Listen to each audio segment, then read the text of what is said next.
本节目由幻彩人像视频在我眼里你会发光 OPPO Reno5 系列冠名。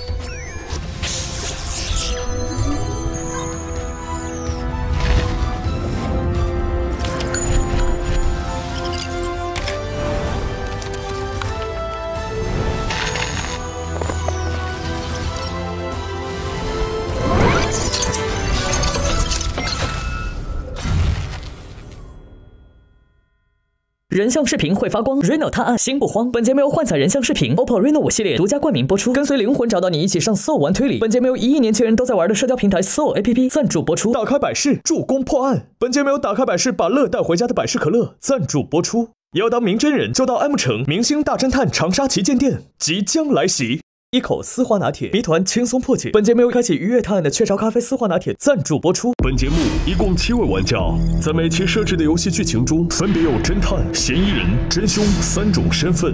游戏设置双侦探模式，真凶隐藏在嫌疑人之中，只有真凶可以说谎，只有找到真凶，玩家才获胜。游戏设置侦探酬金，每期抽取角色卡时，每位玩家将获得1根金条。如果真凶逃脱，则真凶获胜，其余玩家将所有金条交给真凶。如果抓住真凶，则投票正确的玩家保留金条，其余玩家需归还金条。2位侦探各自投票，若2次都投对，则均可额外获得1根金条。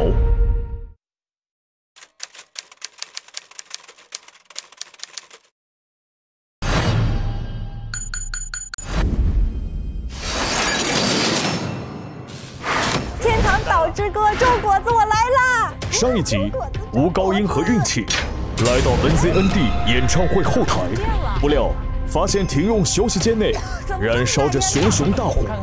哇，好大的火呀！将火扑灭后，发现了一具烧焦的尸体。我的天呀！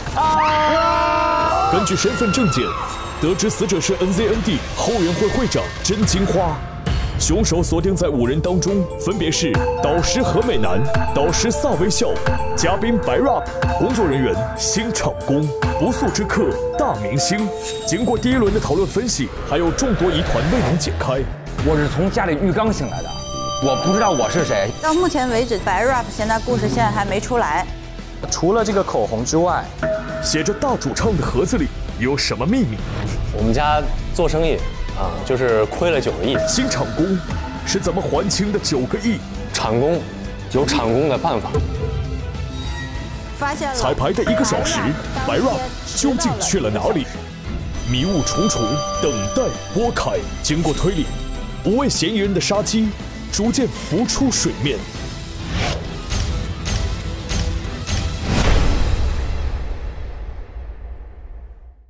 好。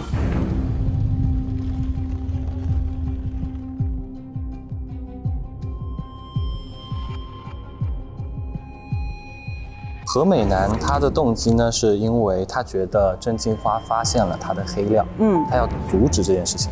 何美男跟萨微笑他们都说是今天白天的时候才知道这个事情的。对的，即使有动机的话，他也来不及准备。对，因为你知道他要有足够的时间来安排这个事情。是的，这是其一，其2就是要对这个休息室有足够的了解。是的，是不是就剩大以及新场工？对，以及新场工。但白 rap 我现在打问号，因为我真的不知道他是那什么，对，不太清楚，大家都不知道。如果说这个事情是在7点半到9点发生的，那么8点钟我们看到所有人回到舞台上，对不对？是的。那这个时候只有场工跟大明星不用回到舞台上，因为大明星在当天没有表演。这2个人是有这个作案时间的，因为其他人都在看节目。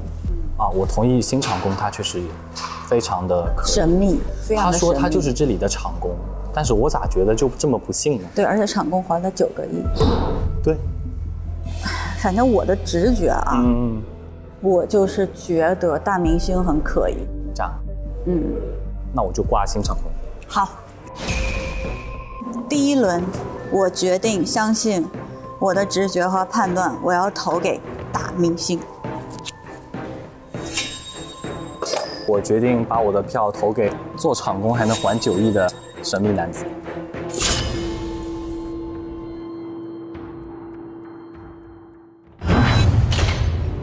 来，朋友们，来了，接下来进行我们的第2次搜证。从哪开始？你给我们一个方向吧。我要看一下那个，我要这个，对，他的书包，我一直要看他的书包。他这个东西怎么亮了？刚才它是不亮的。哎，为什么这个亮了？是有人在感应它什么的吗？我在隐约中看见了奇怪的光在闪。奇怪的光，是不是你家那道光啊？哦，我说我闪闪发光呢。还有哪在闪？那儿啊，这边在闪。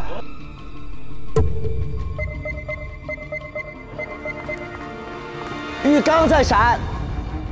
大明星，你的浴缸在闪。翻过来，把包已经被我们抠下来了。这个东西在我手上。已解锁，请将编号89757放进缸中充电。已解锁，请将编号89757放进缸中充电。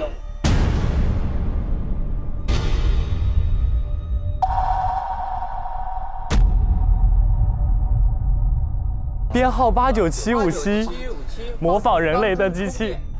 模仿人类的机器，我就是集任何人大成的全能偶像。他一个人顶了我们整个一个团。不知道我是谁，现在你们把我给说晕了，我可能并不是我以为的我。89757放进缸中充电，你来充电。哇，你真的是躺下。编号89757。哎，我没有什么。哎，已识别编号89757。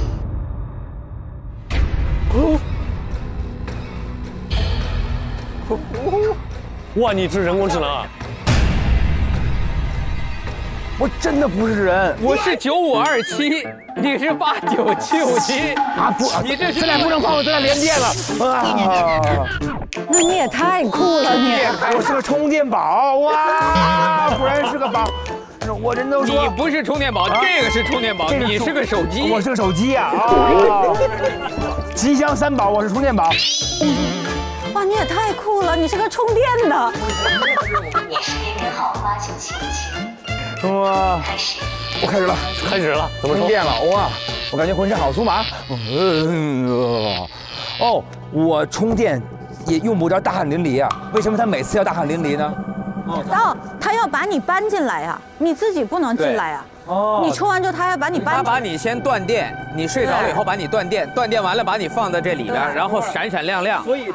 你就老看见光，你是一道光，不停闪亮。对，我是一个宝。哎呀，朋友们，这就是那个秘密空间。对，有密码是吗？对。哎，是不是刚才他的编号啊？89757。开了！哦呦！开了！哦呦！哦呦！哦酷！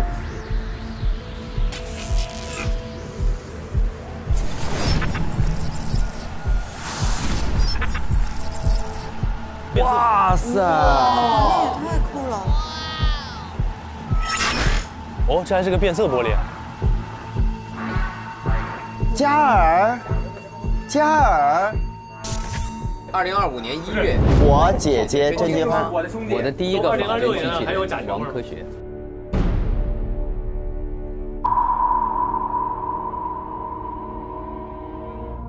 朋友们来吧，来说吧。姐姐，今天是2025年1月20日，大主唱死后这20天，你一直在哭，我想劝劝你。你不必劝我，我现在想死的心都有。哎呦，嚯，这演员没就位，一看就啊，一听这演技就没就位啊。姐姐，说句实话，那些偶像真的都太容易塌房了。塌房的原因说到底是因为不可控。大主唱虽然已经算是完美偶像了，但他还是会生老病死，所以任何人类的偶像都不可靠。如果想要房子永不塌，只有一个办法，那就是制作一个完美偶像机器人。感改造了，果然是弟弟。哦，我是他做出来的。我从少年班毕业之后，现在成立了 MG 科技集团，我可以帮你的。你真的可以帮我用机器人做一个完美偶像吗？那他的行为都会在我的控制之内吗？再也不会让我们广大粉丝们失望吗？可以，给你看看我做的第一个仿真机器人王科学。哦，王科学是，对，确实有这个。我的名字叫王科学。他是一个会研发机器人的机器人。之前的，还有吧。它跟我们人类好像没有任何区别，还是有区别的，没有肾。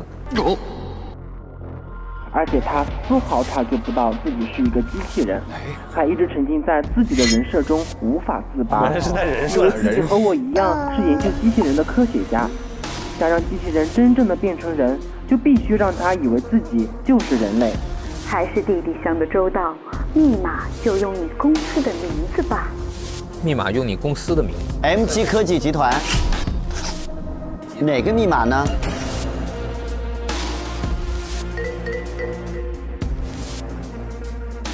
是不是这里后面有一个？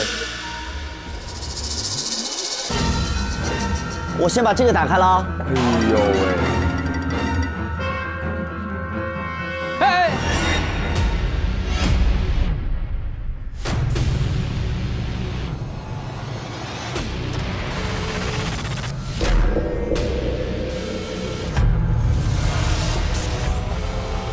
出场记录，大明星哦。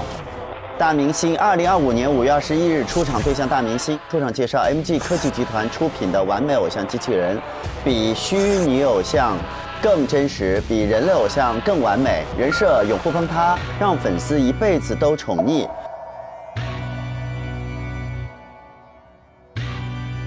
把姐姐最想要的完美偶像特质植入进原始设置中。第一，像大主唱。第二，它是全能偶像。第三，营业永动机，全年营业365天，24小时永动。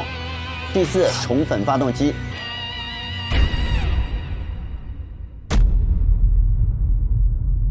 第一条是一方面长相90%的相似，因为大主唱是粉丝票选的完美偶像的样子。呀！太好了，我从来没有听过这样的待遇。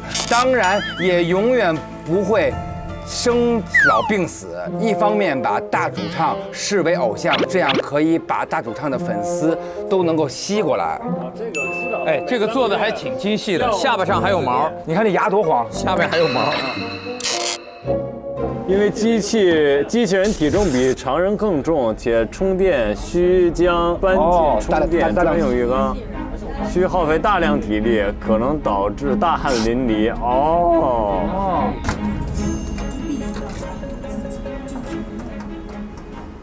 朋友们，这里还有一个钥匙没有打开，然后这个钥匙也没有打开。是的，需要2个钥匙。这个是找的。找钥匙，我们这个节目就叫明星找钥匙。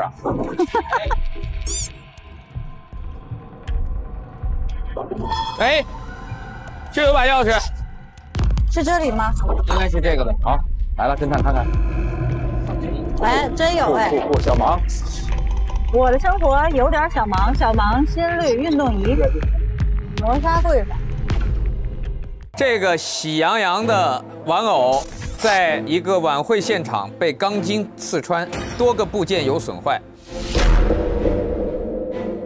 2025年11月22至2026年1月21，刚好是你出国进修的那几个月。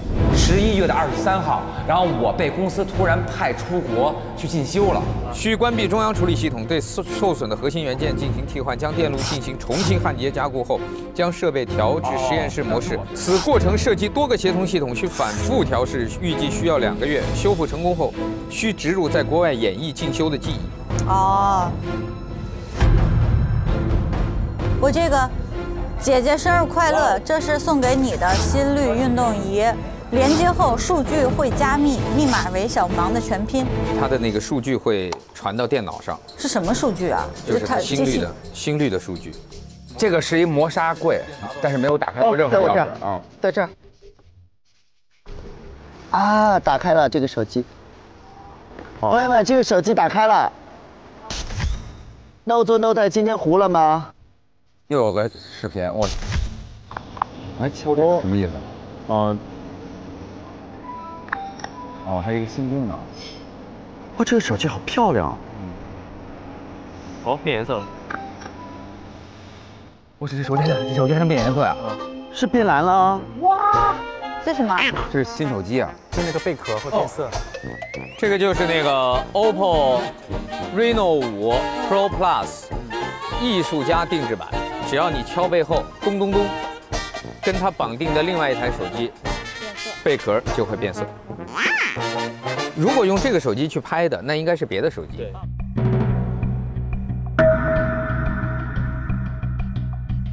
死者的手机，真金花的手机在地上。真金花这个可以，把所有人的手机都拿出来。我要敲了啊！我看看另外一个在哪儿。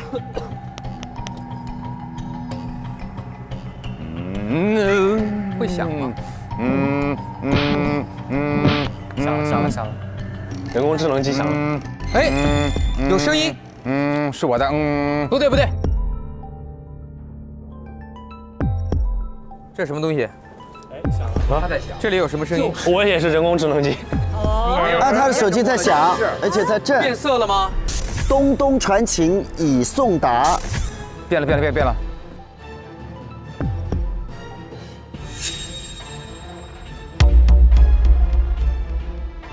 你为什么有他一个东东传情？你不是结婚了吗？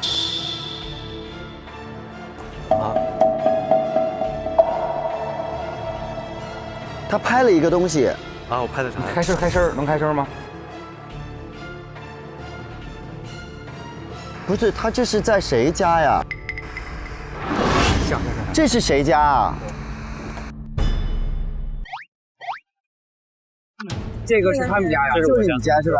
他在你家干嘛呢？他在你家，在这手机里干嘛呢？这世上只有大主唱才有如此黄金比例的小腿，这个男人为什么会有同样的小腿？这个男人为什么会有同样的小腿？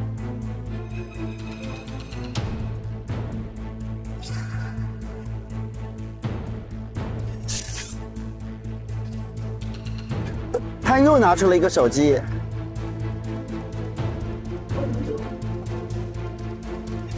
有3个手机。他在试什么东西？就是手机，就是这个手机，他在试这个手机。哎，等一下，我已经按照你的委托，在爱火烧的喷火装置里做了手脚。所有人都会以为大主唱被火烧死是一场意外，赶紧付款吧。是你的声音吗？是你烧死了大主唱。你是。而且死者说，他的另外一部手机绑定的是大主唱。2026年的1月15日，金花说：“各位大蜜们，我的 OPPO 变色手机竟然从银灰色变成蓝色了，跟我手机绑定的另一台手机是我2年前送给大主唱的。”你为什么会有一个这个电话呀？大主唱没有死。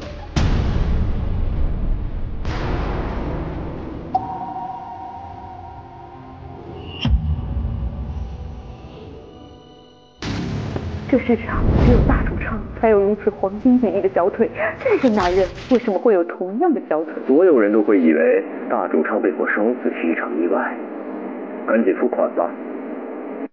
还是你就是大主唱，你没有烧死，你整完容回来了。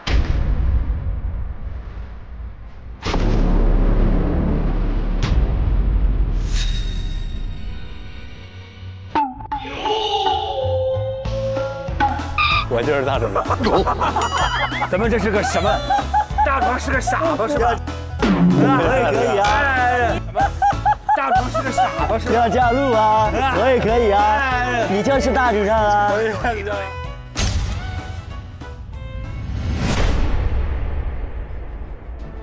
他变成了另外一个，他变成了大主唱，因为他的腿跟我的腿是一样的。大主唱变成了他的脸，因为大老师的腿特别有名。你搜到一个东西。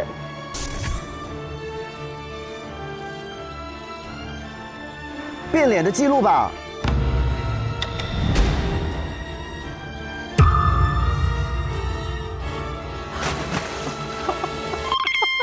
我受不了了！你们本来就有大老师不让他自己演自己，他演一机器人，让张新成演大老师。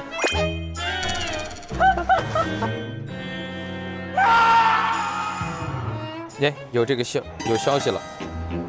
本休息间电路老化，请勿同时。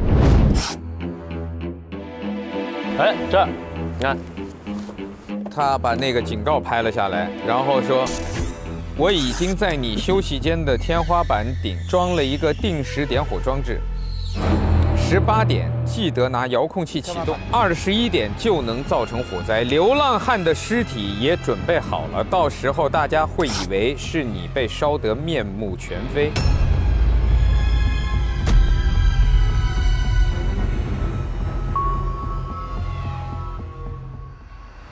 当年死的不是大姐。收到，龙哥，以防万一，把爱火烧也备一下。然后大主唱在当年跨年晚会的19点40说：“龙哥，果然出现了万一的情况。刚粉丝破窗进入了我的休息间，我只好暂停了点火装置。爱火烧那边 OK 吗？”江湖龙哥有一个10秒的语音。我已经按照你的委托，在爱火烧的喷火装置里做了手脚。所有人都会以为大主唱被火烧死。这就是大老师听到那半截儿，自己付款吧。所以他让江湖龙哥做了2个方案，就是以备万一。一个方案是在他的这个屋里，另外一个方案是在他的舞台上，然后最后实际上他是在舞台上被烧死。那他到底死了没有？他就是他呀，没死。2024年12月31日，请问发生了什么？当天晚上我的计划是这样，我决定隐退。对，因为我作为一个顶流明星，如果我隐退，可能就是余波太大，我只能选择把自己杀死，但我又不能真的把自己杀死。然后我就委托这个龙哥呢，去跟我做了 Plan A 和 Plan B 2套方案。本来只有 Plan A 我觉得不够缜密，就做了 Plan B。结果呢，他这个引火装置是6点。就是我按完之后，大概是9点，它就会自燃。结果在7点45的时候呢，粉丝私生饭破墙而入，对，破墙而入，然后我就不能用了这房间，不能用。还好我现在你看有备无患嘛，我准备了爱火烧，就是那个地方，然后我就成功的在舞台上把自己烧死了，然后我就实际上烧的是一个流浪汉的尸体。对，然后我就从此隐身而退。然后从此我就跟不是昙花结婚了嘛，我就整容整成了他最喜欢的真人版喜羊羊，就现在这样。真人版喜羊羊。哦。你现在是演的又是喜羊羊？对，我演的是喜羊羊。哦。你应该这样，哪儿痒痒？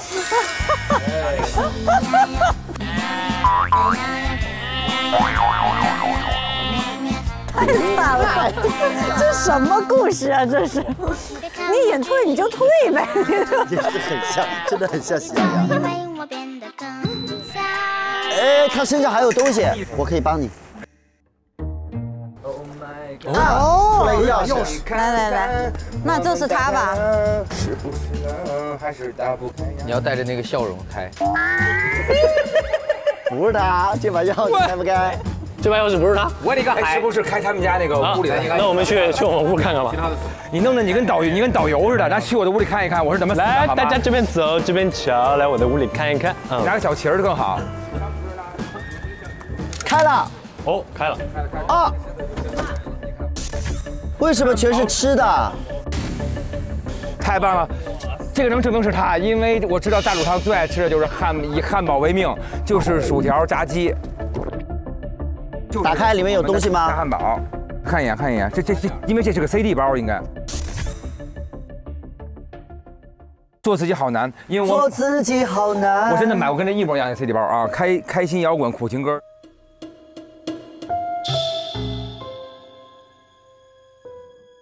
2016年12月31日加1，这啥意思？2017年12月31日加1，2018来了，什么意思？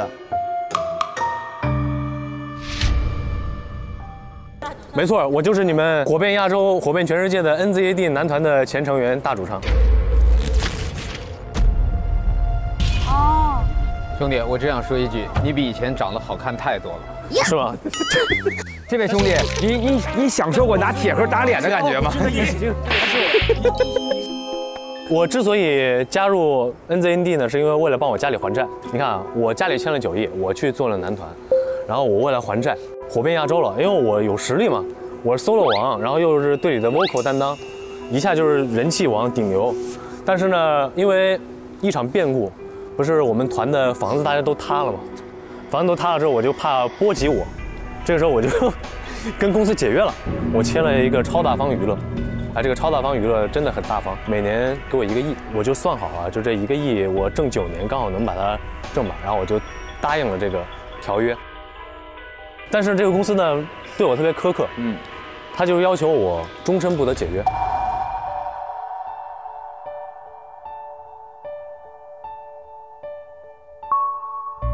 而且必须得什么都听公司的安排，还得听从粉丝的安排。也就是说，我什么我都得听粉丝的。已经不是你了。对，然后你看，所以我就做自己非常难。为什么呢？因为我做不了自己，我自己的本性跟粉丝要求偶像的标准太高了。因为毕竟你是人嘛，对不对？对，毕竟我是人。你看。然后这第2个，开心摇滚。我是一个特别喜欢唱苦情歌的人，但是他们非得要听开心摇滚，我就老得写开心摇滚。我就有一次唱了苦情歌，他们吐槽我，就是我觉得可以嘲笑我。但是不能嘲笑我的深情，他们嘲笑我的深情，你的深情就是个笑话，对不对？对，我深情就是笑话。说对。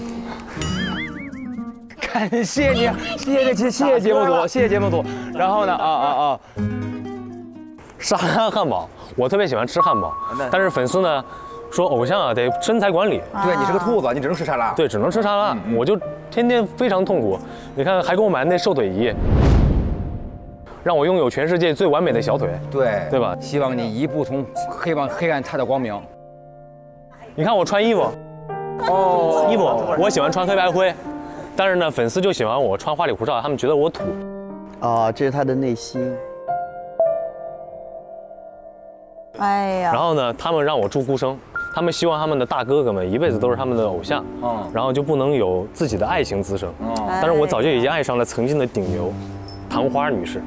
她也是女明星嘛，我跟她偷偷的结婚了。我跟她相爱了之后，我肯定不能让粉丝知道，但是我不能解约，因为天价违约金我赔不起。是我只能选择在我还清。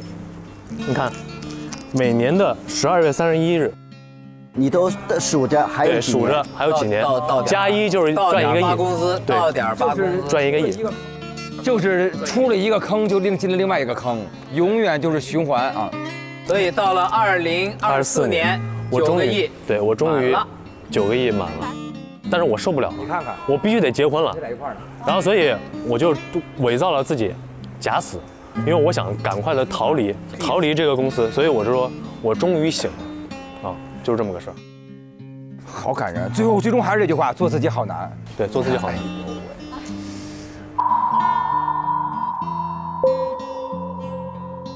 你看，哎呦。我们别干了。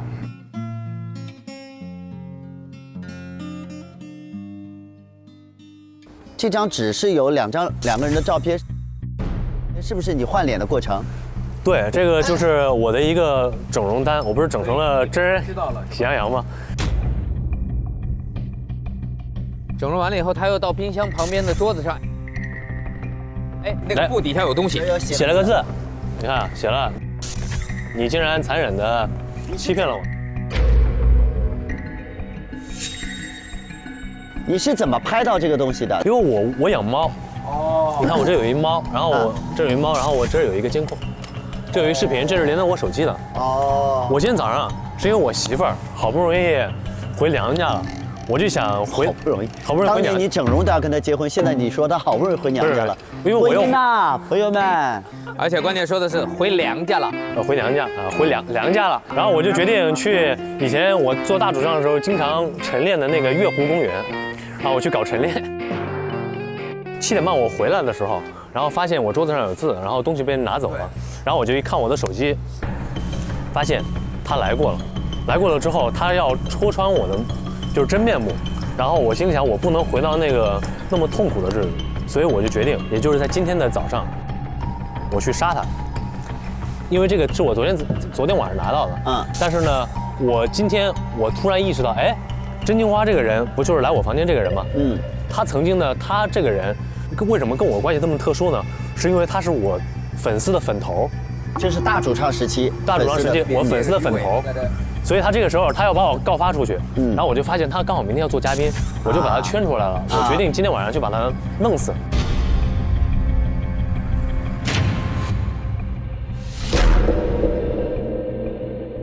你准备怎么弄死呢？我就决定弄死。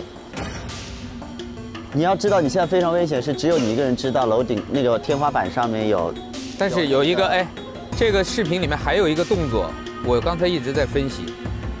金花在你台子上写完字之后，蹲下身，在你的工具箱里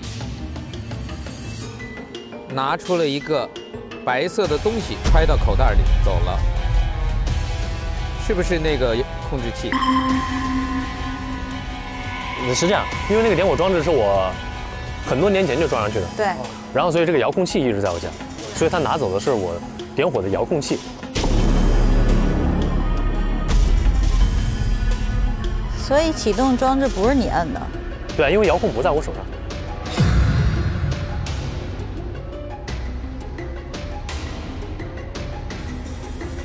但是还有谁知道那个天花板上那东西呢？总不能是他自己摁的吧？真金花，姐姐生日快乐！这是送给你的心率运动仪。它的那个数据会传到电脑上。是什么数据啊？就它心率的数据。走呗，去看看。心率，他的心率，看看心率。小忙，来了。他是在8点33死的。8点33。8点33。哦，心率停了是吗？对。8点33。他应该就是告诉我们8点33人死了。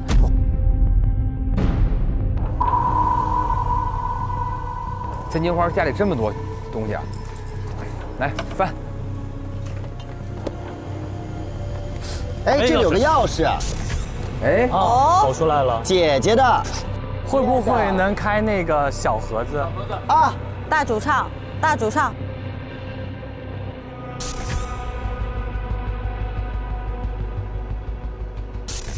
好，焕然新生全脸整容，从整容前的大主唱变成现在的这个新场工。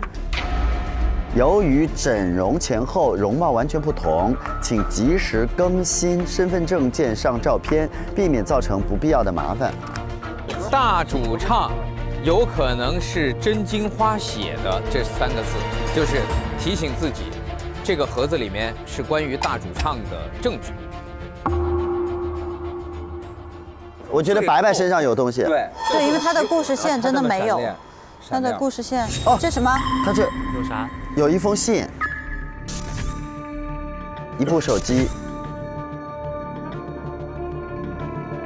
首先，兄弟，你要我查这个发帖账号的 IP 地址，我查到对应的位置了，在 M 市真的步行街3721号。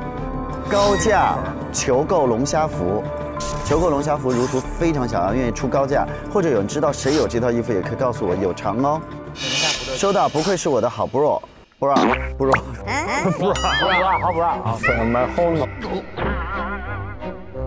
啊！调查面面俱到，回复及时周到，世上没你查不到。我们白 rap 永远都是押韵的。这是他跟黑黑侦探社的一段对话。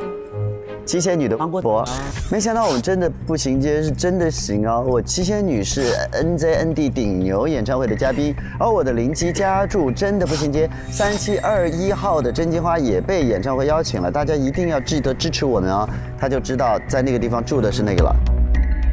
他为什么要买这个龙虾服呢？你查他是为啥？我先看一下这封信。啊，这是朋友们，这就是我说的那3张照片。在他的房间还有一个白板，白板上面呢有一些贴过东西的胶条被撕下来了，它比较像是曾经贴过3张照片。一张是 M 市麻辣小龙虾盛典，欢迎萨微笑新人到来。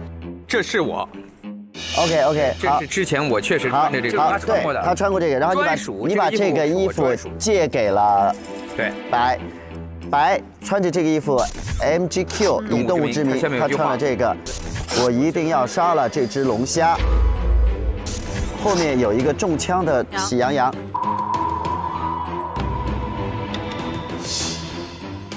你为什么要去扮成他的样子？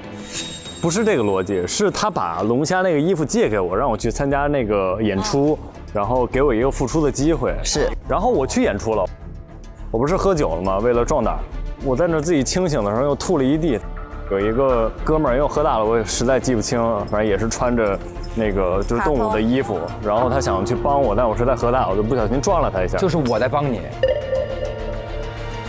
我再一回头，这个哥们儿已经被就已经插进去了。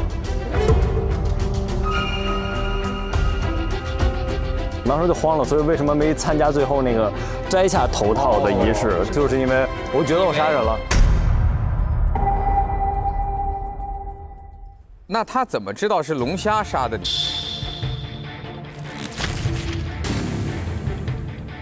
哦，他喜羊羊在倒在地上的时候，手里拽了一根龙虾须，他就根据龙虾须子确认了是穿龙虾装的这个人干掉了喜羊羊。对。然后呢，他又在第二天，你看，11月23号麻辣小龙虾盛典上，看到了我穿的这个衣服。所以他误以为是你，是我。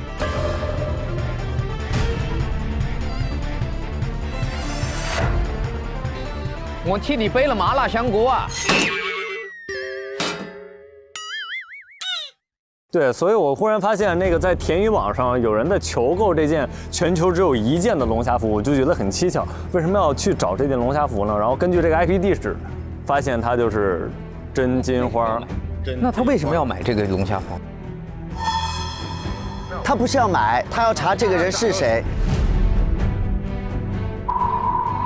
我觉得很奇怪的一点是，当天晚上虽然喝多了，但是我觉得大的记忆不会出现偏差。我认为我是杀人了，但是第二天完全没有人找我，也没有任何新闻的报道，我就觉得就很莫名其妙。你弄坏了一台机器，对，但是现在修好了。对，当时我并不知道。修好了，你看没眼了。你把他的充电宝都给补上了。那你彩排迟到1个小时，现在能说吗？我彩排迟到1个小时，就是因为要去那个真金花的房间里面找一些线索。我知道他这3张照片就是你在那儿揪出来的。对。我是10点的时候去了真金花的住址，把那个窗户撬开了。为什么后来他去就是那个窗户是打开的？就是因为之前是我去的。现在故事都出来了，我就怕他，不管是想加害于我还是加害于萨，对我来说都不是一件好事。这就是我的杀人动机。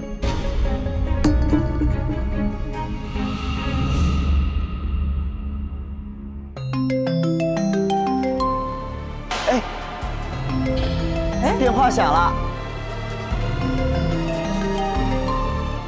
好吓人啊！弟弟来电话哦，快接一下，快接一下，弟弟找。哎，他发信息了。姐姐，不好意思，大明星被我修复了以后放进了他家的浴缸充电，这是今天10点的时候弟弟发来的。对，我醒了嘛。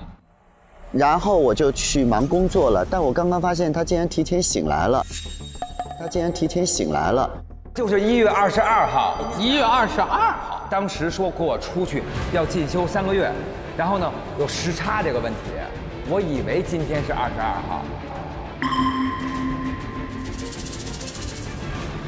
随时可能会有电量低的提示，而且10个小时前 GPS 显示他到了 NZND 顶牛演唱会的现场。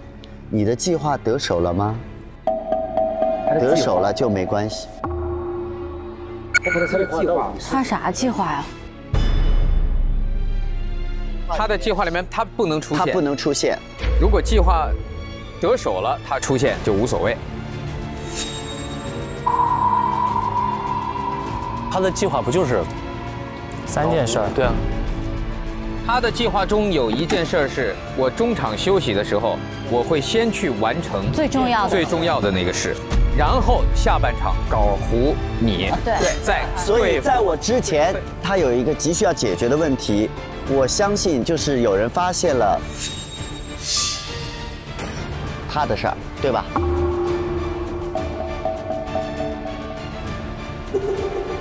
因为如果有人发现了他的事儿，并且在现场，在他计划完成之前讲出来了，他就崩溃了，他就会知道自己是一个产品。机器人。现在跟他说，如果就算他到了现场，但你的计划已经完成了，就没事儿。我们有可能知道他是机器人的人是谁。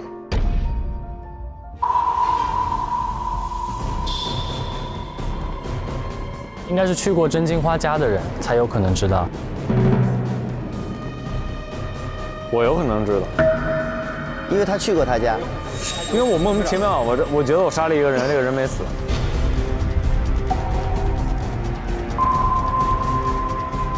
真金花的第一个计划是要做某一件事情，对。第二个计划是把我贾焕胜揭晓。第三个现在知道了，最恨的人是他。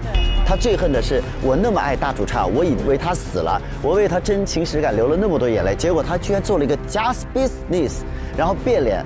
那他要杀掉小龙虾这事儿呢？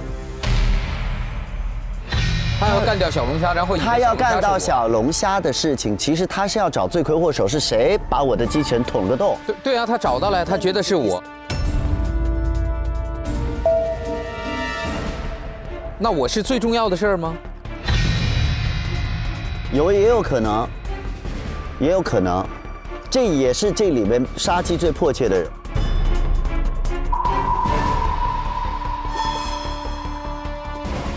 我为什么觉得最重要的事情是上面那个装置的事情？他要布置一个装置，然后今天他要干嘛？他的计划是用到这个装置，我觉得。对，我觉得他的事情是跟装置有关。我突然想到一个事儿，他是被约到那个房间，关键是谁约的他？还有个电话信息。对。啊，那个纸条是谁留的？对。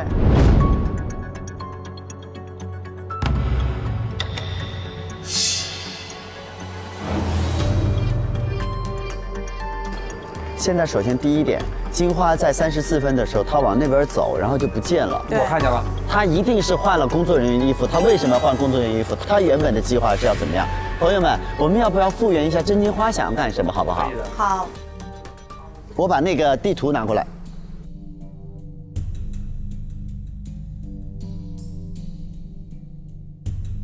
只有机器人看到了他一下，是在7点34的时候。我现在都没有名了是吧？就叫机器人了啊。然后何美男是跟我在36一起分开的，然后剩下的白 rap 跟夏微笑都是37左右。那么我们从他的动线来讲，他到这儿之后，应该就去换了一身衣服。他去公共。他换衣服是为了让别人不知道他去了停用休息间。他原来去这个停用休息间，是因为被神秘人约的7点40约过去的，还是他本身就要去？对。别忘了，他这个时候身上还带着起火装置的遥控器，而且他要在8点钟开始之前中场休息的时候完成一件最重要的事情，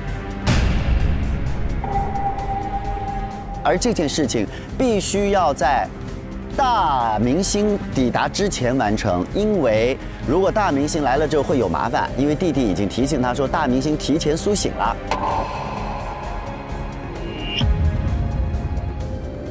他来自己换衣服，就说明他想来这里。他想来这里干嘛？只有他有遥控器，对不对？就说明他想启动这个装置，但最后他自己又死在这里，就是说明其实启动装置并不是致死的原因，因为他不可能自己炸自己。那么就是说，他原来这儿是约了一个人的，结果反被这个人杀了。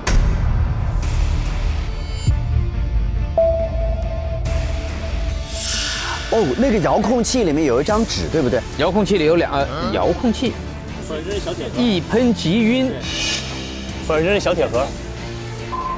啊，这是他没有被用一喷即晕，一喷即晕是他准备要动手的那个人。有可能。所以这个盒子是从他的衣服兜里掉出来的。对，这是他本身准备的。他准备了2个纸条，准备了一个1喷即晕。其实他想先动手，结果他反被动手了。对，所以就是启动装置那个遥控器。那封信他写的什么内容？信上写的大主唱的死另有其因，想知道真相，19点50之后。啊，最重要的事情跟大主唱的死另有其因。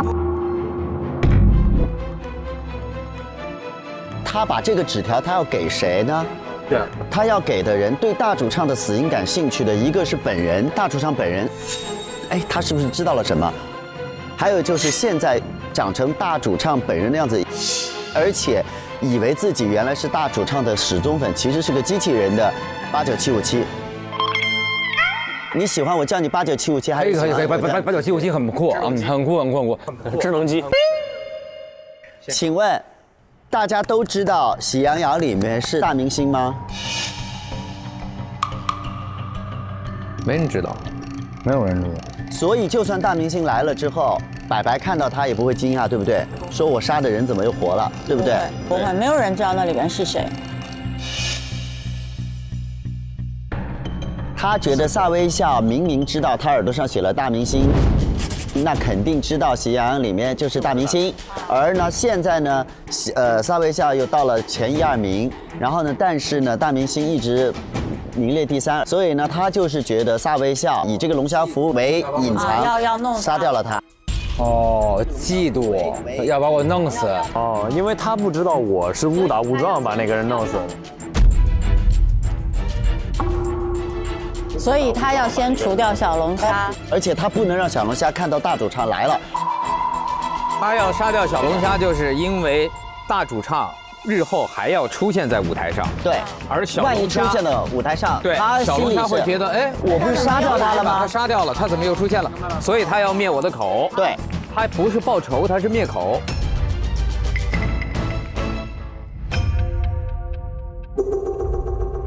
所以你是第一个他要的计划。他以为我知道，他要把这个条子给你。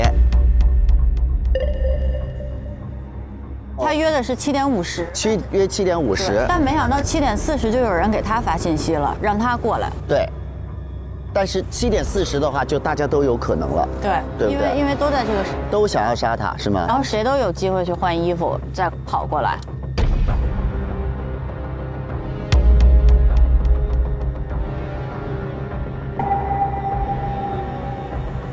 我觉得是这样，我们先想一想看，这个条子的人设计的人是更有嫌疑，还是其实没有什么关系？你知不知道他的计划的人是不是都可以约他7点40来现在停用的休息室见面，对不对？是吧？这是他自己计划，且没有实施。所以我们不需要知道他的那个计划，他的那个单子说什么？我做完我的事情，然后下面就是那个何美男，然后最后我要最恨的人，那个是在哪儿发现的这个信息？是在他的手机里，你的手机里面。他在练唱歌的时候他录到的。他说：“弟弟，我现在在彩排，我到休息的时候，先把那些最重要的事儿做了，然后等到下半场的时候，我就把何美男给公布出来，让他不能翻身，最后就轮到那个我最恨的人。”然后这个信息是萨知道的，对。现在感觉你是1、2，最后的是3，是最恨的。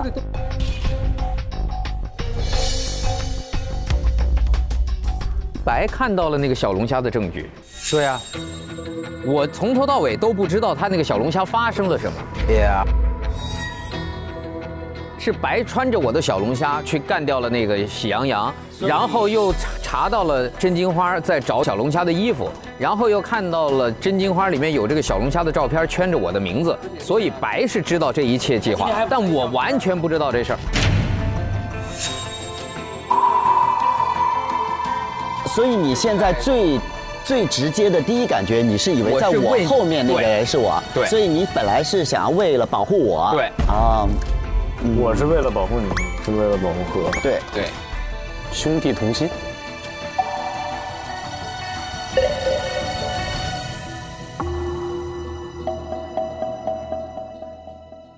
这不知道那个鱼线和那俩杆儿是咋弄的？哎，对，我们再来看一下这个装置。看一下装置，看一下装置。我以前不是当律师的吗？我就认识一个法医朋友啊，然后在我们讨论的时候，他对这个尸体做了一个检查，然后那个应该会出一份尸检报告。哦，太好了，哦，太好了。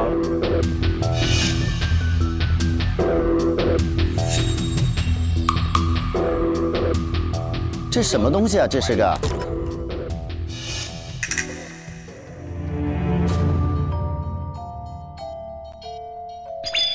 哦，这是个弓，是个弓吧？这是一个弓，你看，对，还真是，对呀，像跳的那个，对对，因为它是要有弹性的，所以它有弹性吗？弓箭出的是票这事儿，肯定有，肯定有，肯定还是会有一点。这是一张弓，是弓，这肯定是弓。这是一张弓，你看，它是一张弓，你看，它是这样的嘛？这样的嘛，对。那这个是往哪里弄的？原来他是被射死的呀！射死了，有箭吗？但是如果那根箭呢？而且他没有外伤啊。对啊。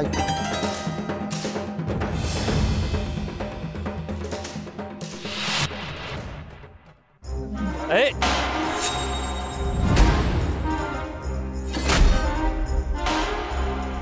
这是什么？哎，找到一个。哎。请在1米内遥控定时点火装置。它启动了，几点启动的？今天的7点40启动。现在40的话，应该是10点40才着火的。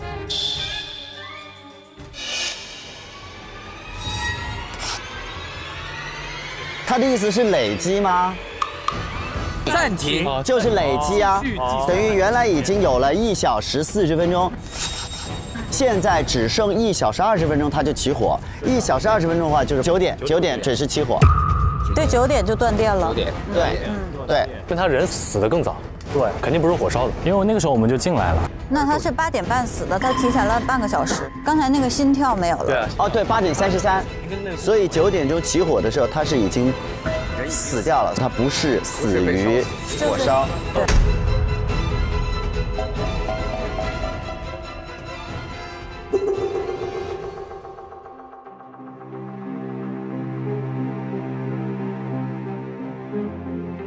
哎，这里边吗？什么东西？这里面有一个袋子。哦，有一个保温袋。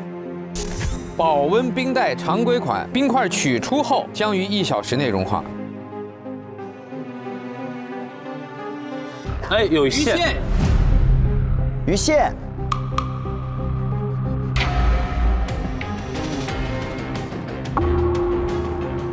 冰块取出后。跟冰块有什么关系？就是它只要保证取出后1个小时之后，它就会定时了。这里没有水啊。这是化了一些。这是化掉的冰块。我估计它在现场的机关里面，因为1小时肯定是个时间机关。但是鱼线如果是压在冰块上，它会慢慢把冰块切开，然后冰块还会继续有。它融化的话，应该是冻在了冰块里面。对，它会冻在冰块里，把鱼线冻在冰块中间，然后把冰块拉开，固定在一个地方。等冰块一化掉，鱼线一松，弓就发射。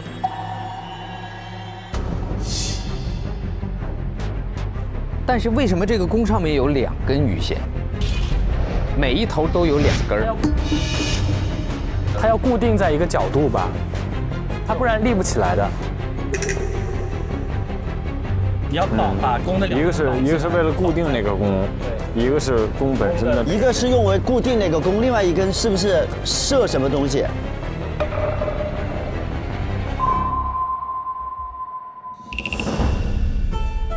我现在觉得杀他的是7点40约他来的人，对，而不是他在7点50要约的那个人。那个人其实只是我们知道他的行动线，他要干嘛。我理解一下，这个人不管是谁，我觉得真金花的计划都是用这个纸条把他约过来，7点50的时候把他喷晕，然后在7点40的时候，他来到了这儿，已经启动了这个喷火装置。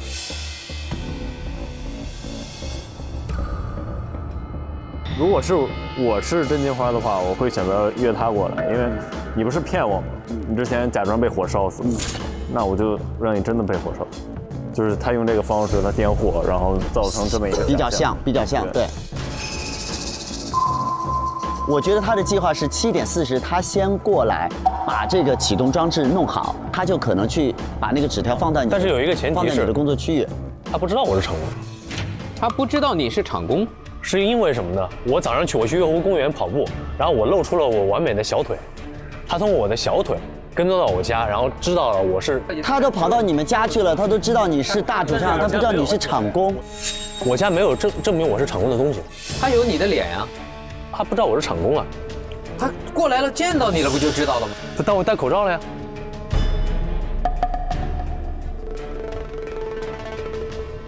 我觉得这个不是最重要的，我觉得最重要的是谁迫切的在7点40把他杀掉。我觉得我们只能这么想了。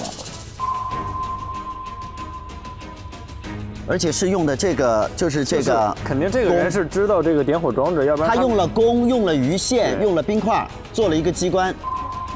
我的意思是，就是真正的凶手，其实他最后还是利用了这个东西，所以才能着火。不一定，着火是真金花的计划。对，现在是着火是真金花的计划，但是他借他的刀制造了这个现场。着火是真金花的计划，所以真金花应该是把这个东西随身带着的。对。但是为什么这个东西在沙发背后？我觉得他可能是这个计划，但最后被反杀了，让凶手利用这个东西。那就是两个人在争抢这个东西哦。凶手一定是知道这个东西怎么用，不是？我觉得是他用好了，用完了这个之后，他一定要把它藏起来，他不能放到自己身上啊。凶手如果不知道有这个东西，金花在7点40把这个启动了以后扔到沙发后面了，然后在这等着凶手，结果凶手来将他反杀。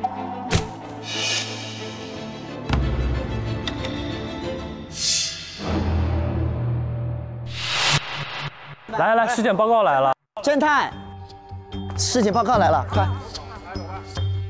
我局对真金花的尸体进行了死亡原因的鉴定，鉴定意见为1，死者身份经 DNA 对比确定为真金花；2，死者身着衣物布料，经查为 NZND 专供特质纤维燃烧后与皮肤粘连。跟你说的一样。3，其死因系机械性窒息。掐死或者勒死的。4，其脑后于死前曾遭受重创，不排除于死前已陷入无意识昏迷。所以他就是被勒死的、掐死的，对吧？机械性窒息。对，他有3件事儿。脑袋被干了一下，对，然后打晕了。机械性窒息就是掐或者是勒，完了之后烧。对，所以我觉得这还不一定是一个人干的。不是，他还是把他打晕了，然后用那个机关，对，有1个小时的延时，对，用那个机关杀的。但他不是射死他，他是勒死他。弓是怎么勒死？2根鱼线。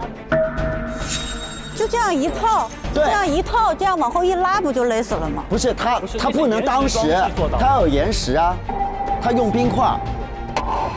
2根线，1根线是把这个弓，你看他那个弓拉起来，它有2根线在中间和外面，外侧内侧各一条。但是你请注意，这个弓当帮它拉满之后，它这2头是弯起来的，对，它蓄积了能量，是，然后。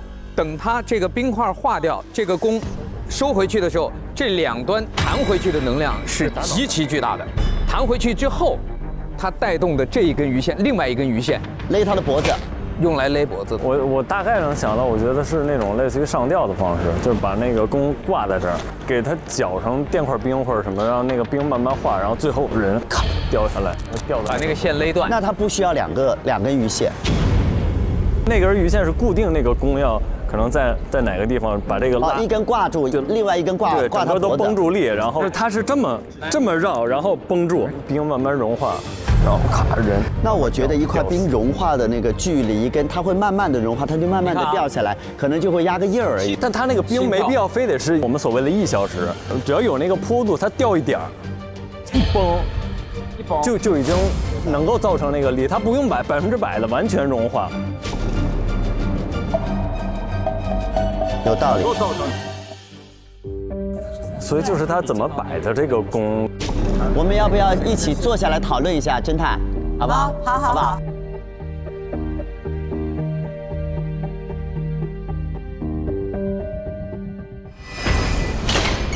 首先，我们整理一下原来小花自己的计划和她的心态。原来她自己的计划是先把萨约过去。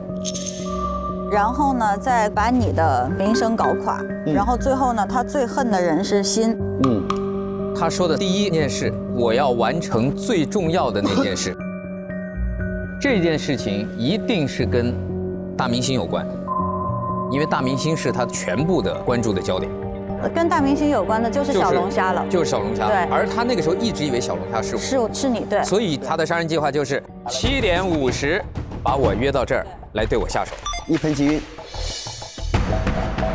他喷完我之后，他是想怎么着？他自己回去自己主持啊，接着主持，然后把那张纸条放在我的座位上，对，让大家觉得我先走了，然后演唱会继续进行，9点钟火烧起来。对。他的第二件事，下半场他要回到舞台上去揭露你。对，这个逻辑是没错的。然后呢，因为那个药是70分钟，爆炸的装置是80分钟还剩。对。所以其实他的计划是9点要引爆这个炸弹。也就是说，他7点40，他整个人必须要回到这儿，把那个装置点燃，不管有没有人约他7点40。对。他7点40，他必须要回来。对。然后他计划的是7点50，他约的人来，他把那个人喷晕。这是他的计划，然后就是一个8点33不在场的一个证明，就是因为他的死亡时间是8点33，说明凶手是知道他手上有一个心率环的啊，对。我觉得他手机那张照片其实就是提醒所有人都注意到他手上有这么一个东西，在整个上半场的主持过程当中，但是这个应该可以指向所有人。而且他其实也需要不在场证明的，因为他也不应该离开自己的位置呀。今天他找黄牛买了个证儿，这个我刚刚看了一下，因为我刚刚看他的证跟我证不太一样。假证。没有，不是假证，你看火力方的大门仅在中场休息时间开放。他也有这一句，但他的前面有一条是除中场休息时间外，2人一组值班，相互监督，不得离开安保区。你这时间线恰恰好说明你也是需要给自己找不在场时间证明的，因为你是在安保区的。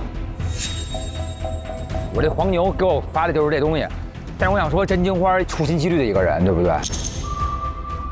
然后因为我是今天上午去找他，因为我可以激情杀。我知道了怎么样，我就可以直接给他怼了。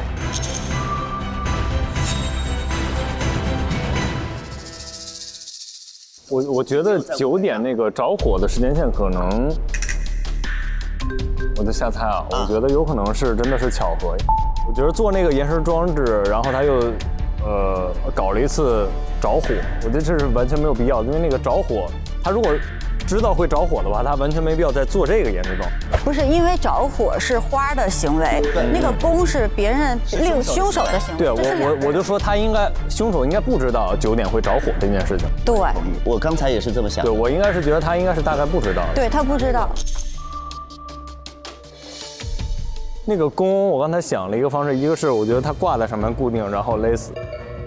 挂着有一个问题，就是挂完了之后，它一定是面朝下倒，它不会躺。然后我还想了一种方式，因为弓是这样放的嘛，它有2根绳，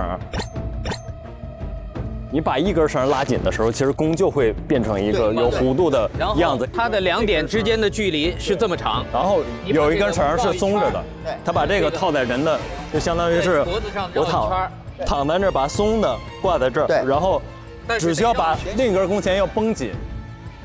就是延时装置绳，对，直到它有一个延时装置，然后它松掉之后，那个延时装置就很快，整个拉紧。就用冰啊，冰会化嘛，用冰把另一只那个弓绳压住。我觉得应该不是压，是缠上去就好了，它绕在冰上面呀，绕一圈嘛，缠在冰上面嘛，冰一化，噔，不就出来了吗？我觉得现在是这样的：凶手不知道起火；2，凶手需要不在场证明；3，我们需要找出来的就是谁更容易注意到照片上脉搏这件事情。其实这个就是我觉得是现在我们选人的关键了。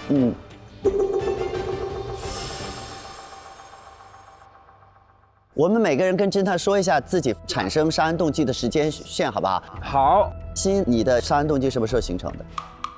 我杀人动机是今天早上7点半之后，我回来，我发现他动了我的东西，他把我的身世曝光。我是今天上午，因为他不是之前有看了那个录像嘛，对不对？对，然后行车记录仪。对，10点半的时候我就想起这事儿，我得赶紧去，对不对？我进去之后，我听见了那个我以为是他派人杀死了我的偶像大主唱，我就疯了嘛，我就想，对，因为我还看了那个有一个报纸，上面写着他不是今天晚上会去嘛，然后我就想给他弄死啊。好。然后呢，为什么我会中间想给他弄死？因为我只有中间能休息，平时我都是2个人在看着的，不得离开某区。对，也就是说那个延时装置对他也是有利。对呀，也是他旁边是有伴的。对，只有他一个人是相当于是独自。他相对自由一点，他连给他放那条都不知道放到哪儿去。白白呢？我的杀人动机是只有那个龙虾的事被他发现了。你几点钟翻进他们家的？我是上午10点翻进他们家，然后发现没有人。7点半咱们休息的时候想找他去见面，但我发现他不在，然后就一直在找他，就没见过。你是什么时候产生杀人动机的？就是彩排的时候嘛，下午1点。下午1点，我是今天来彩排的时候，就是发现这个人是冒充保洁阿姨进到我们家的人，然后我是下午2点钟的时候，趁他不注意去翻了他的包。然后在他的包里面，就是被那个口红抹脏的那个包里面发现了那个信封，我发现我最重要的3张汇款单被他偷走了，于是我就把它偷回来了。我拿回来之后就把它藏在我自己的一个密码箱里面，藏在了我的顶牛里面，所以我是2点钟知道。下午2点。对，萨是下午1点，然后白白是上午10点。哎，我10点半啊，大是10点半，咱俩没碰见，你们先后脚进去的嘛。哦。鑫是早上7点，就大家都是今天才有的杀机，就是多多少少都有一些时间准备吧。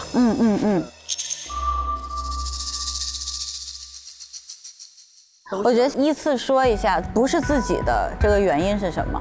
然后你最怀疑谁？这我很简单，肯定不是我的原因，是因为什么呢？我来了之后，我是知道他会上场的。我中场休息，我打算作案，也就是说我36的时候我去找他，我没找着人。但是如果我要去杀他的话，我没有必要设置那个弓箭把他勒死，因为我是知道这个东西它肯定会自燃，我没有必要去设置一个延时装置，我就可以随时我就让它自己慢慢烧死，或者我就直接把它砸晕就放在那儿，就是这个延时装置对我来说是完全没有任何必要的。对。这个有说服力，因为你只需要做一步把它砸晕，把它放在那儿就行。你怀疑谁？我有点怀疑白白。他今天玩最大的动力是他要成为第2代男团重新出道，但这个呢必须得到2个导师的同意。那他知道小龙虾是他，所以他必须得保护他，也就是他必须得在今天保证这个节目顺利完成，他才能顺利出道。那他如果提前知道，金花今天晚上要杀人，那他可能就为了让这个节目能够顺利录完，所以在中场的时候有这个杀人动机在这儿。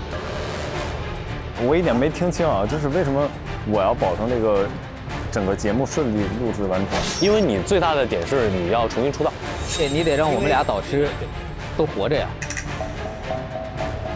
其实你是为了保护我，但是保护我的背后也是为了保护自己能够有机会东山再起。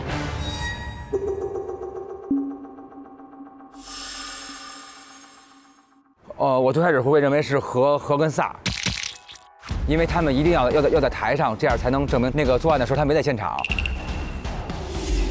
但是那个纸条上写的是，我要告诉你大主唱的这个事情，是因为他发现了这个事情，然后这个事情最直接会给他写这个条的人就是辛，对。最有可能写这个条的人，在我心目中就是那个会去跟他发生口角，不管最终是什么结果的人。所以我现在目前最认为写那个条嫌疑最大的人就是辛。不，他说大主唱的死另有原因，他干嘛写给我呀？因为你就是大主唱本人嘛。他写给我没有必要，他已经猜到了，因为他通过我的完美的小腿曲线已经判别出来。是，所以你不想让别人知道你是大主唱啊？所以你会想说，为什么有一个人会知道我的那个什么？不，他没有必要约我呀，因为他已经去我家了，他已经写了字儿了。哦。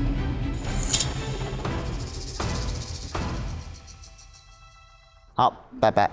我心目中最有可能的，我包含我在内啊，我是我们仨。因为我觉得就是所谓的不在场证明、延时装置，对于他们两个来讲，并不是那么的关键跟重要。而且我觉得大在金的整个计划中，相对而言更可控一点，因为毕竟它是他设计的一部分。我觉得，对，他可以断我电。对，如果他如果发现我要对他不好，他有一个钮一摁我就回浴缸那儿充电去了。我已经电量很低了，我终于找到了我的问题。哦，对，他可以控制我，我是他发明的。而且我的行程轨迹是他有记录的，因为我是他设计出来的。我去哪儿有 GPS， 我觉得是不是张海有过这么一个？他有一个 GPS， 但是 GPS 是在弟弟的手里。他弟弟是什么时候告诉他大？10点，晚上10点告诉他醒了。反正就是他可以控制你的意思对吧？对，他知道我的行踪。就是我觉得相对而言是可控一点的，而且就是真的面对面，他可能他大不了说出事情真相，他也会觉得一头雾水，不会那么冲动就直接把他杀掉，因为他也想得到一个真相。再一个就是这个延时装置，我觉得更多的是指向我们三个，就是更有利一点，就非得做这么一个所谓的延时装置来讲，只有我们三个有这个必要。杀人动机来讲，我们三个都有。我的杀人动机最主要的，就像他说的复杂一点，就是我为了保我翻红的这个机会，再一个就是保护他，因为我害怕真金花会伤害我的这个同伴，因为他毕竟扶持过我，我都愿意把肾给他，我杀个人其实也不足为奇，所以就是这可能就是我的杀人动机了。但这我也不能说真的，这真的不是我。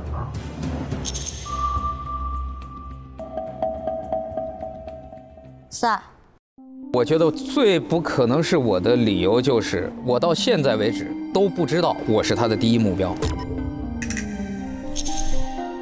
因为关于小龙虾这件事儿，完全不在我的信息范围内。小龙虾这件事情是你后面我们发现的这个他的一个动机，对，与你的杀人动机没有关系。没有关系，我所有的动机只有保护他。但是只有你一个人知道他是今天要对我们下手的人，只有你一个人听到了这个电话，是只有你知道在今天的演唱会上他要做3件事。对。但是这3件事情，首先第一不清不楚，我不知道他是要杀人；第二，他说的是要把你搞毁，也没说要干掉你。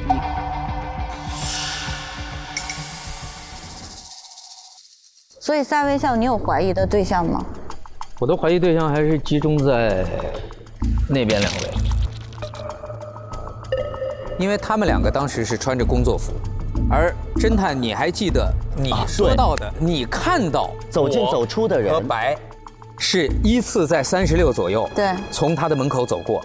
那么他们2个人当中有没有可能有一个人说谎，就是他没有在那个时间点走过？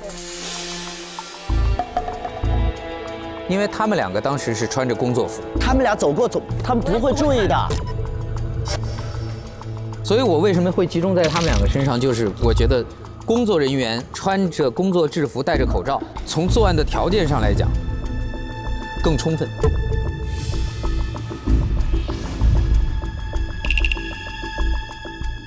这里面唯一还有一点就是大明星的动机，我们一直说他的动机是为了给大主唱报仇，然后为了给自己受到伤害报仇，感觉好像不是那么充分。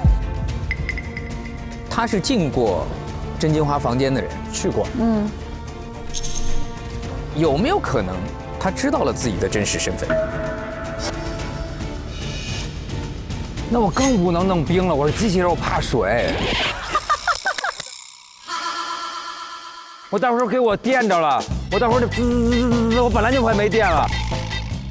你不怕的，因为你在浴缸里充电，你不怕的。怕的。你是一个全天候机器人，下雨出去都不怕，你是防水的。哦，这么先进吧？哦。我想提醒大家一点，就是我们现在不要把甄金花的计划和凶手的计划混在一块儿。是的。举个简单例子，就是白白刚才说的大不太可能的原因，是因为他是一个机器人，金花能够控制他，这是金花的思维。从大的逻辑里面，他不知道他自己是机器人，对，所以他也不知道自己 GPS 被控制。对。大如果作案是以大明星的身份作案，而不是以机器人的身份，不是以89757，所以呢，这个逻辑其实是甄金花的逻辑。对。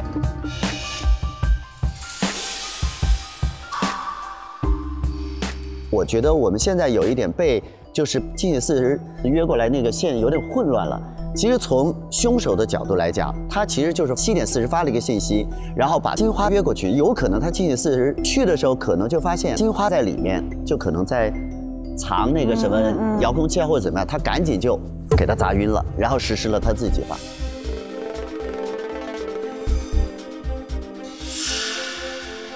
首先第一点，我是不知道他今天要对我动手，因为听到这个录音的是只有萨。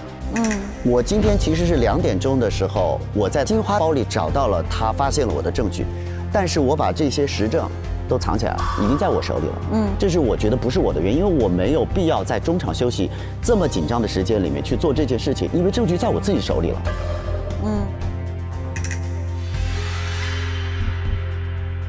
但我今天确实想对他动手，这点我必须要认。我是35的时候跟你相遇，你说你要去找他，我也说我也要去找他。那个时候其实我是想跟他谈，要谈不好我就找机会把他杀了。我是这么想的。我们听听看侦探怎么想吧，好不好？我比较怀疑的是心，因为他的这个动机是最迫切的，在所有这个对。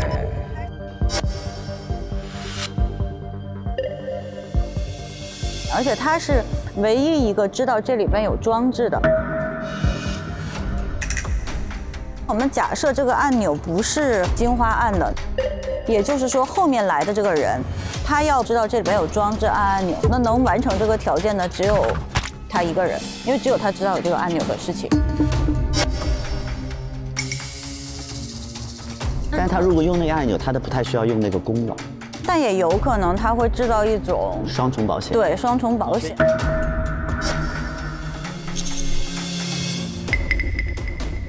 如果从准备的时间来讲，也确实是新的准备时间比较长了，因为他是一早上就知道的。早上7点就知道。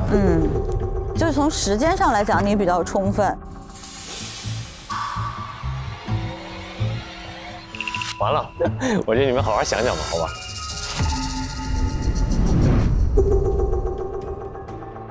好吧，好，投票吧。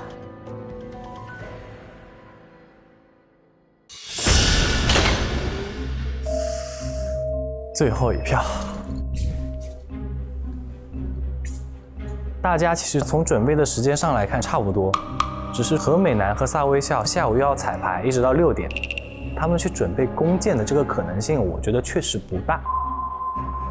那在这种情况下，就是剩下白 rap、大明星还有新场工，谁的可能性会更大一些呢？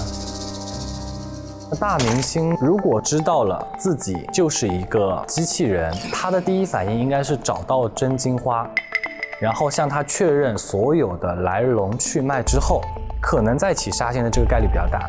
你如果直接杀掉他的话，他的所有线索就断了。所以我觉得大明星在我这边也先摘掉。尤其是我觉得新场工他的身份很奇怪，他其实就是大主唱，他杀人的动机就是因为他觉得真金花发现了他的真正的身份，所以他要维持现在的生活，他必须要把知道这件事情的人都灭口。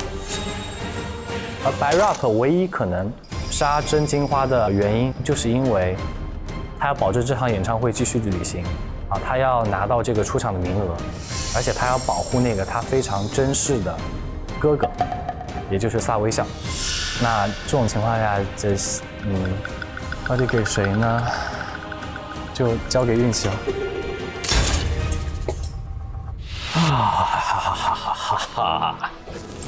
哎，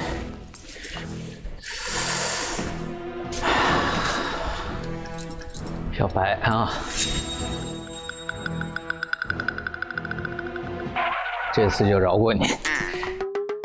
我还是比较坚持我的推断，在大明星和新场工之间，穿着工作制服最有条件作案的。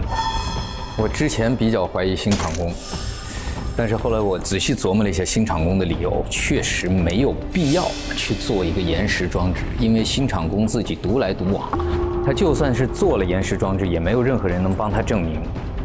但相反，大明星作为一个场工，他是要2个人同时行动，所以他做延时装置是有现实意义的。所以两相比较，在2个怀疑对象中，我最后根据延时装置的意义认定是大明星。开门儿，马上我心里小手铐。他是最早有杀人动机的，他充足的时间准备，而且他有必要给自己制造一个完美的不在场证明，有足够充分了。来吧。好，因为他们都是从这种什么科学角度来分析，我一直觉得这一集如果从精彩角度分析，一定是个兄弟情的节目。因为这个人呢，他一直有点很奇怪，而且他还愿意把肾都捐给自个儿的兄弟，所以说我认为这是一场既感人又有点过分的兄弟情，所以我要投的是白 rap。白 rap 不容易啊。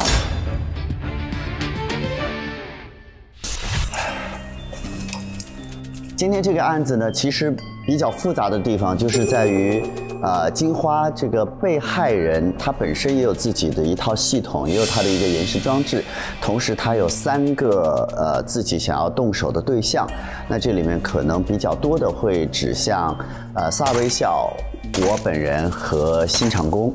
另外呢，还有就是凶手他是想要利用一个弓箭的延时装置，让大家觉得他是在8点33分被人伤害的。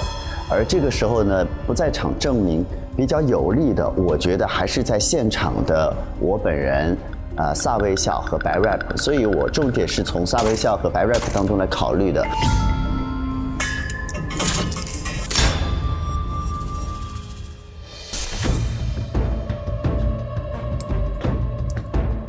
我排除的2个人分别是大明星和新场工，因为8点33分是一个非常明显的死亡时间。那么对于新场工来说，能证明他不在现场的只有他的同伴。这个不在场的证明非常的不明显，没有人会给自己制造一个不在场的证明这么没有说服力。那么对于大明星来说，他当天戴个口罩，没有人认识他，能证明他不在现场的就是他证上写的唯一的他那个同伴，但他那个同伴又并不知道这个人是谁，所以那么就剩下了何、萨和白。我还是按照我的逻辑，按照排除法再分析一遍。首先我要排除的2个人就是新场工还有大明星。以新场工的角度来讲，他大概率知道9点钟有这样一场火灾的发生，所以他只需要把金花击倒在地，然后等待9点那一场大火的来临，他就可以完成整个的作案，而且也可以为自己制造一个所谓的不在场证明。所以我觉得那个弓箭的设置就多此一举了。然后何美男、萨微笑跟白 rap， 我们3个人其实从作案动机再加上这个所谓的延时装置不在场证明的比例差不多，我觉得最在意的人还是他。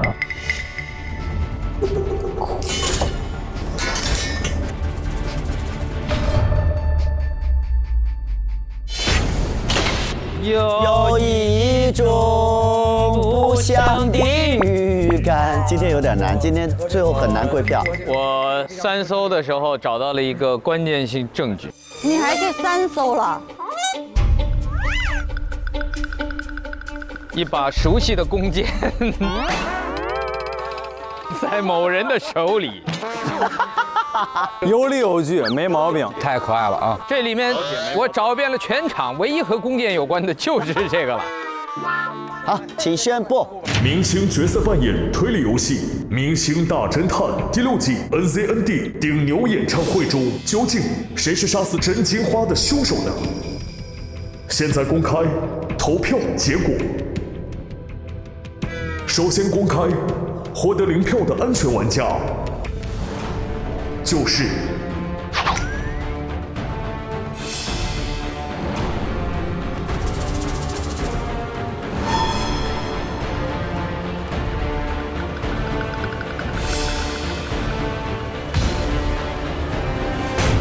萨微笑。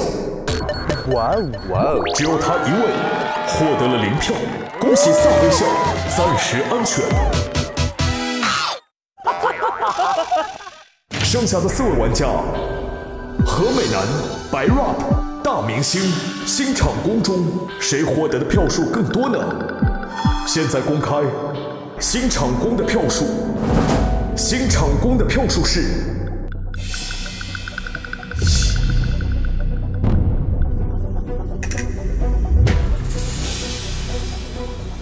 2票。啊，哇，2票，谁投我？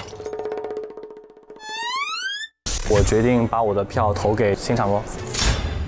新场工就是你啊！2票都投你，真的是，就交给运气了。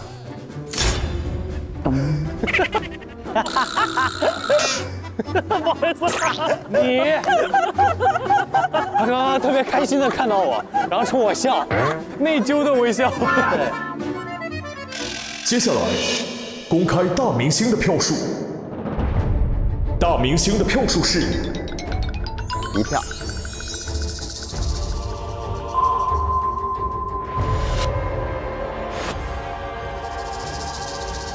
我决定相信我的直觉和判断，我要投给大明星。大明星2票。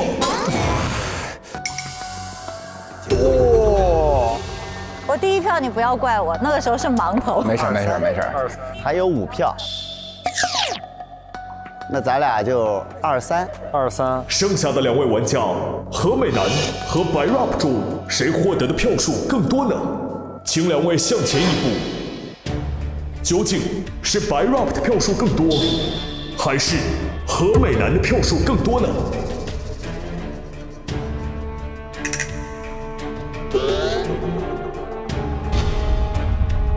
首先，何和白是互投的。哦，你完了，你完了。哦，哇哦，兄弟情，为什么不敢看我？反目成仇，相爱相杀。在剩下的票数中，获得更多票数的就是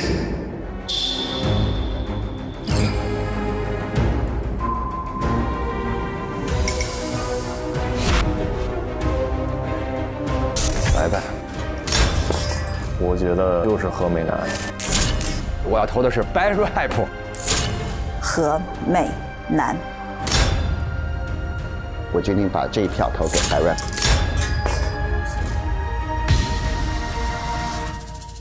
白 rap， 请把白 rap 关进笼子。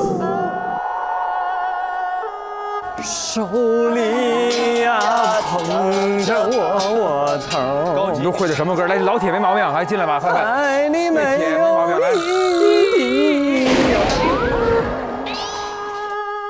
白 rap 究竟是不是杀死真金花的真凶呢？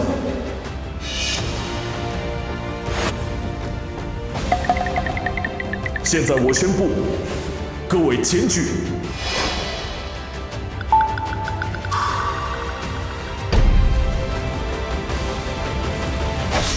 失败，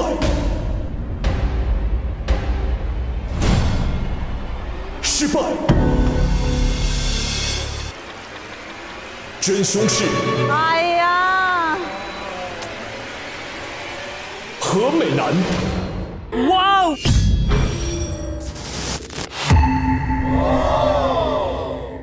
哇哦！哎呀！哦，为什么？为什么？为什么？为什么嘞？哎呀，这一季我摆脱了萨老师，居然还进来了。我应该三搜一下关键性证据，最后我才找着。哦，这是真的是证据啊？不是。关键性证据在这个牛里面。远在天边，近在眼前，就差一点点。这个太难找了，他这个有一个私密电话能给他打。哎呦，太难找了。他就是用这个号码发的短信。拜拜，你为什么投我啊？你为什么不投萨萨呢？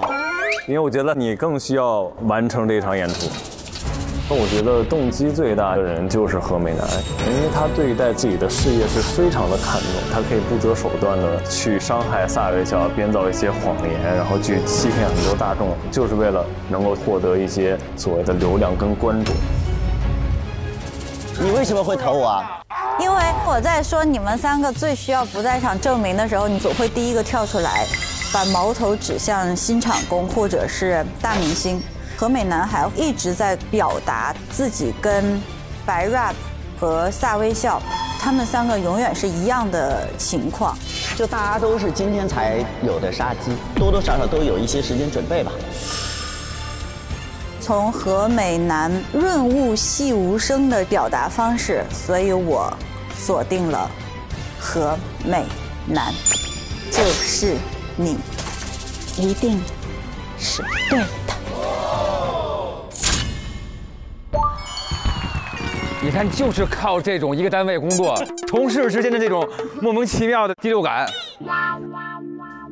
何老师非常之精彩啊！哇，厉害！你们一点都没发现我？没有，我绝对没有，完全没有怀疑你。对，送上金条。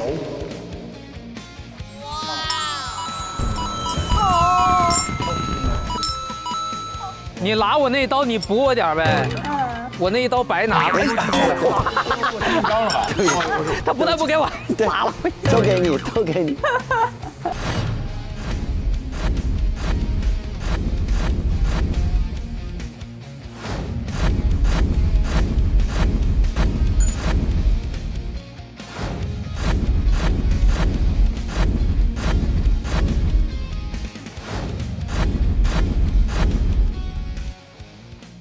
我那一刀白挨了，都给你。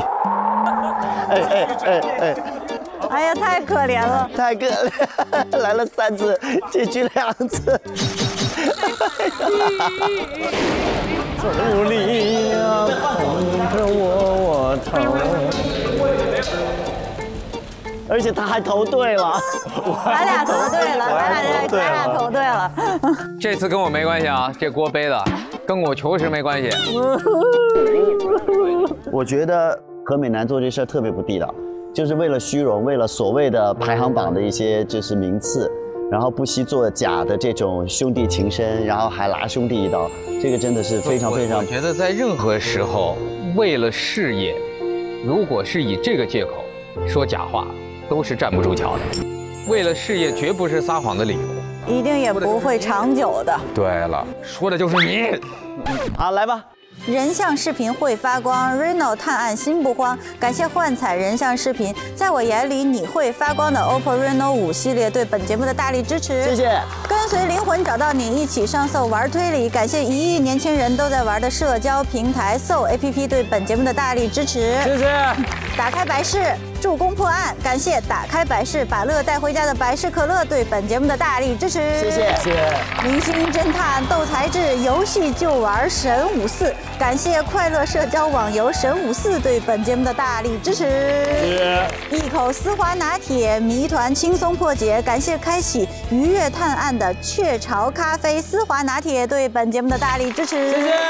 理清来龙去脉，博士无处不在。感谢科技成就生活之美的博士对本节目的大力支持。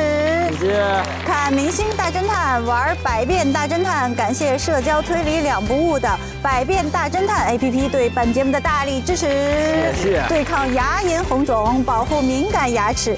感谢舒适达红蓝管牙膏对本节目的大力支持。谢谢。暖暖39感冒灵，破案推理不能停。感谢39感冒灵对本节目的大力支持。谢谢。谢谢。口喉健康，信赖3金西瓜霜。感谢3金西瓜霜对本节目的大力支持。谢谢。夸克搜一搜，真相搜搜搜。感谢年轻人都在用的夸克智能搜索 APP 对本节目的大力支持。谢谢。谢谢。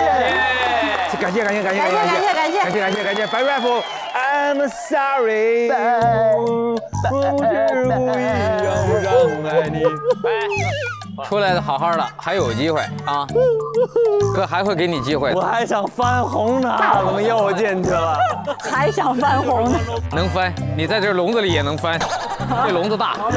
我就这一个系列我都能进去这么多回，我也是。哎，我想看灯光暗了之后白白还在发光的那种效果。闪亮的灯球，闪亮的灯球，独自发光，独自美丽。现在的这些闪光显得更加的凄凉。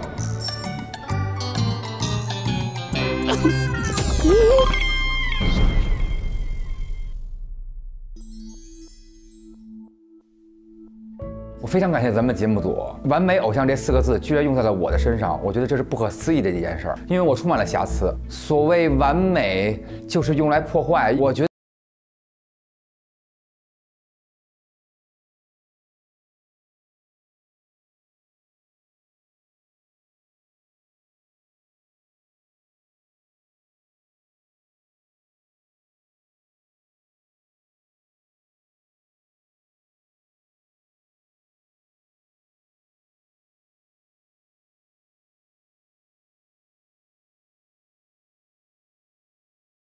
所谓的完美偶像，可能只是他符合你心中那个所谓完美的标签，但其实这个完美的定义对于每个人的理解都是不一样的。我觉得有努力的偶像，然后也有偶像完美的作品，但是我觉得人本来就是应该是一个有温度的。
在现实生活中，青少年呐、未成年人呐追星的比较多，他们甚至有的是有一些成瘾呐，所以这样子的话呢，我觉得社会啊、家庭啊就要更多的引导，就鼓励这个青少年正常的、正确的追星，不要是盲目的崇拜，不要影响其学业，也不要对粉丝、家庭或者对明星偶像造成伤害。现实生活中间，完美偶像是不存在的，因为每个人都不是十全十美的，都有或多或少的缺点。那么就是这里面也提示这些粉丝追星的时候，一方面要能够包容自己的偶像，另一个方面更多的是要个性独立，有自己的主见，不要这个过多的或者是单一方面的盲目的去崇拜某些明星。偶像不是简单的去迎合粉丝，而是要首先要做好自己，就是使自己的个性更加的完美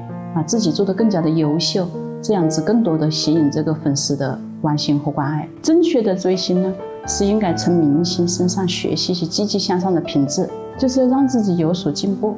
但是错误的追星呢，就会让粉丝丧失自我，沉溺于一些疯狂的行为或者是成瘾的行为里面，然后就是可能造成一些对自己的一些伤害，或者对偶像的一些伤害。那么正确的追星呢，就是要适度，有所克制就是要平衡追星，这是粉丝要学习的重点。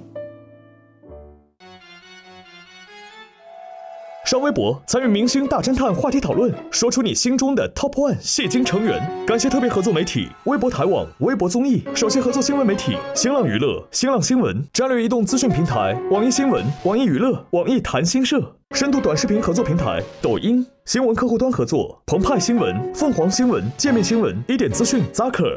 感谢特别合作智行、达达快送、有道词典、一代驾、映客、好看视频、WiFi 万能钥匙、闪萌、搜狗输入法。网媒支持凤凰娱乐、腾讯娱乐、搜狐娱乐、中国青年网、北青网、环球网、国际在线、千龙网、粉丝网、中国娱乐网、360娱乐、猫扑娱乐、红网、华声在线、新浪湖南、腾讯大疆网、大众网、亚洲娱乐网、熊猫娱乐、亚洲文娱、亚洲影视。